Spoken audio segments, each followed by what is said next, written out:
Hey guys, welcome back to the channel. Glad to have you on another ride along with the mighty Gator Unleashed. I think today's November the 15th. It's a Wednesday. Oh, I'm not having to work today. Going on a going on a little Christmas shopping trip, I think, with the wife. It's going to be terribly exciting, I'm sure. I've purchased and got two sets of boxing gloves loaded in my truck. Um, and that way, if we get down the road here and the trouble breaks out, we'll just find us a wide spot, pull over, put those gloves on, and we'll settle it. Then we'll go on and do our shopping. I might have to take her to Dairy Queen or something to get everything lined back out. But guys, just a little traveling here today has got me thinking. I always carry a pistol, just always do. Um, I usually carry for some time now. I've been carrying this little Taurus G2 or I'm sorry G3C. I like it a lot. I've shot it a lot, and it has worked fine.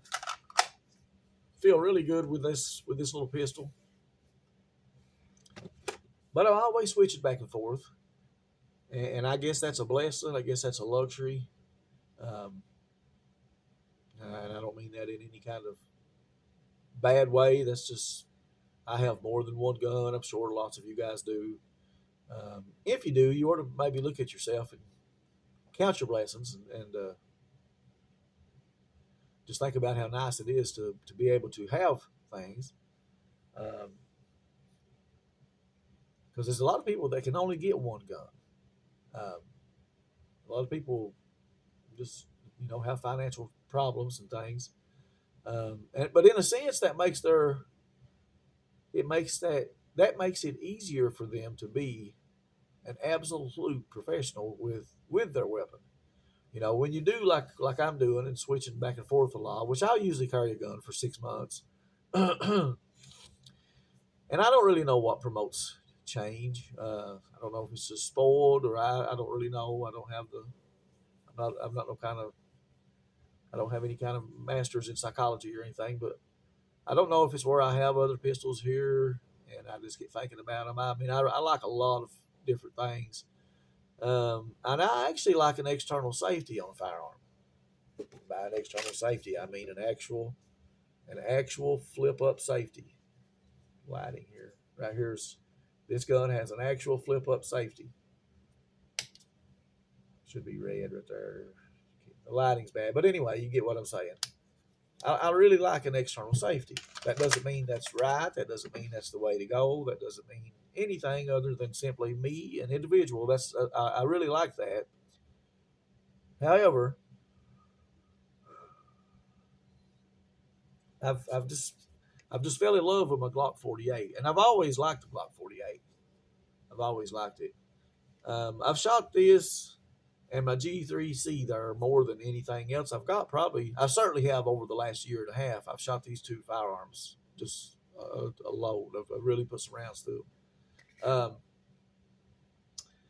This 48 is not loaded here, by the way. I'm gonna be handling this. Nothing in the chamber,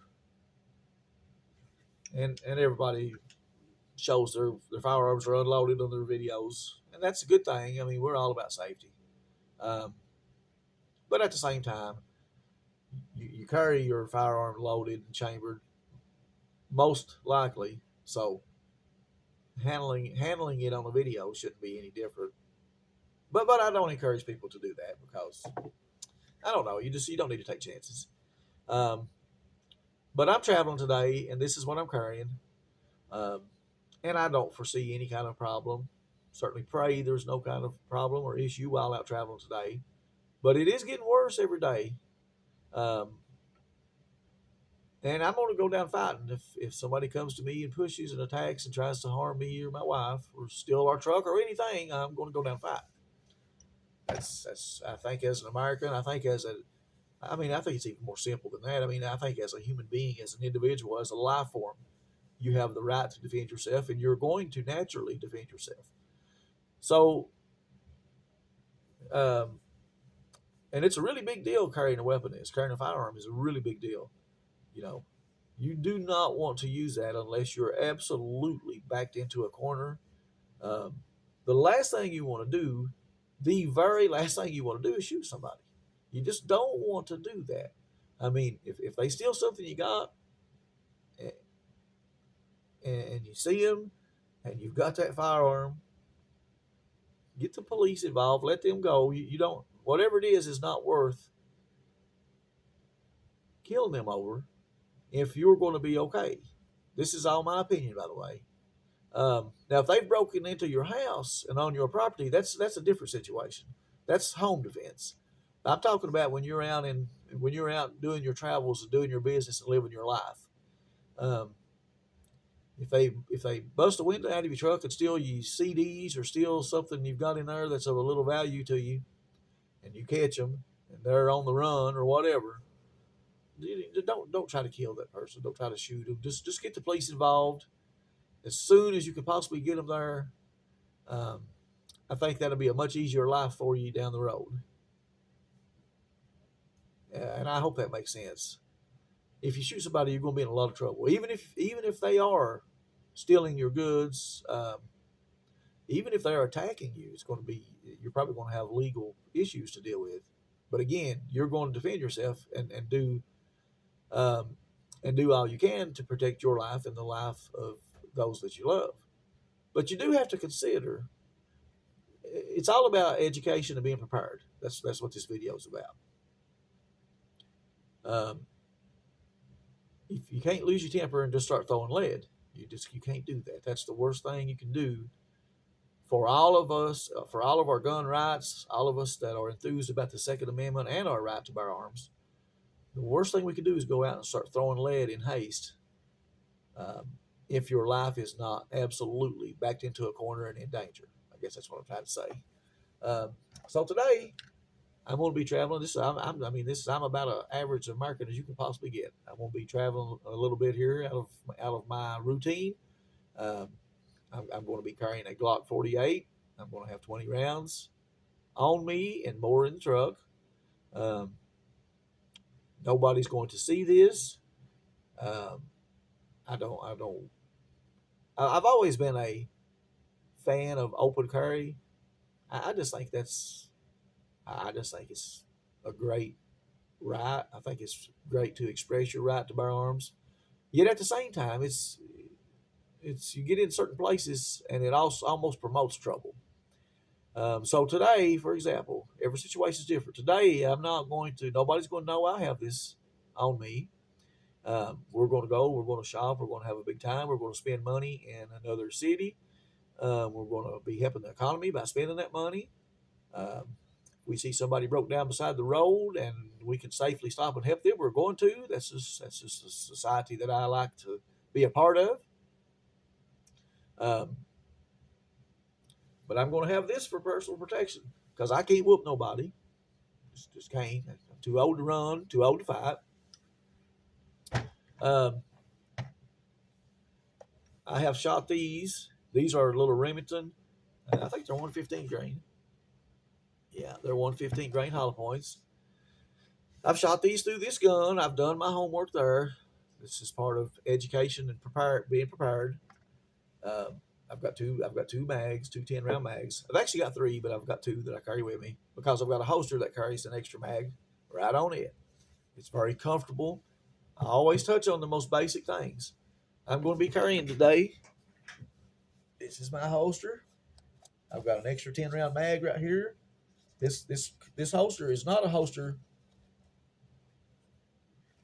This holster is not a holster that is very good to quickly draw your firearm. Every single aspect of your carrying a weapon is a trade-off. You can get a holster, these hard plastic holsters with the paddle locks they're great for a quick draw. I mean, that's what you want if you could instantly snap yourself into a situation where you was in a gunfight. And you don't want to be in a gunfight. Nobody wants to be in a gunfight. But the trade-off for that is those hard plastic holsters are uncomfortable to carry. I say that from years of experience of carrying them. You get out and start walking in the mall and getting in and out of your car, and when you get in the seat, you sit down, they dig into your side. Um, they're just not comfortable. However, the holster that I've got on my side right now is extremely comfortable. And I'm not going to flare up into a sudden, quick fight situation. If something happens to us, it's going to be foreseen. I'm going to have time to get this out, get ready, and then pray that nothing happens and pray that I don't have to use it.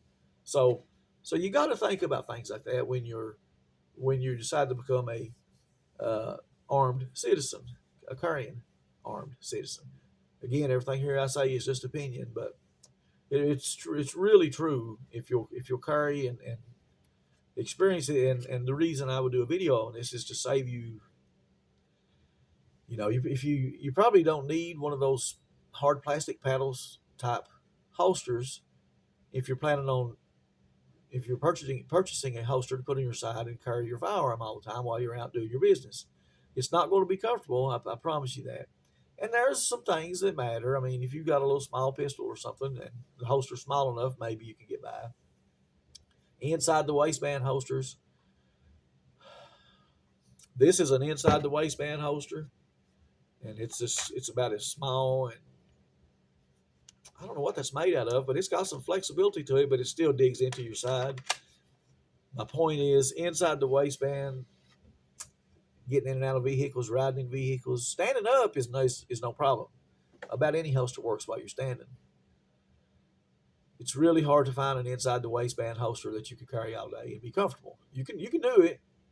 So I like outside the waistband, which that requires you when you're in a situation like I am today. I don't want to promote that I have a pistol on me.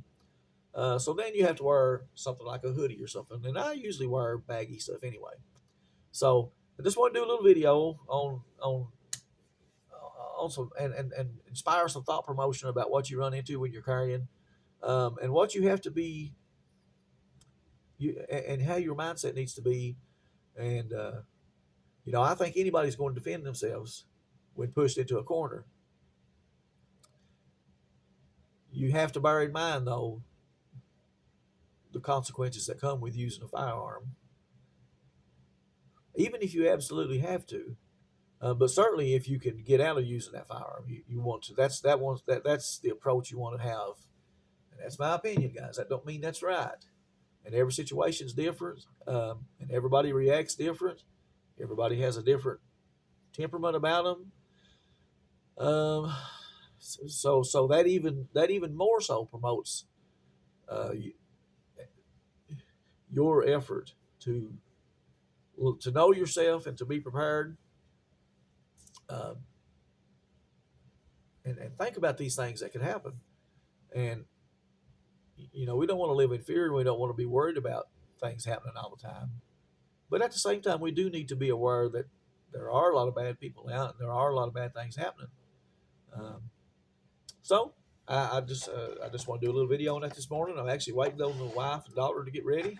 Uh, and I'm not the type of person that can not do anything. I have to be doing something all the time. So I thought, well, this would be a good time to do a little video and bring to you guys an actual in-world American who's about to go on a little trip, and how I view traveling, and how I view carrying a firearm, and why I carry a firearm, and why I think it's so important that we have the right to carry a firearm. No, nothing you can do is totally 100% going to guarantee your safety, or guarantee that everything's perfect. But you have to do your homework. You have to think about the type of person you are, think about your temperament, and you have to do everything you can to prevent terrible things from happening. Talk about this ammo I'm using. Used to, we could buy this at Walmart. I bought boxes of this, 100-round boxes of these at Walmart for like $11.97 back in the day. And I've still got several boxes left. And I don't shoot a lot of jacketed hollow point, and I imagine no one does.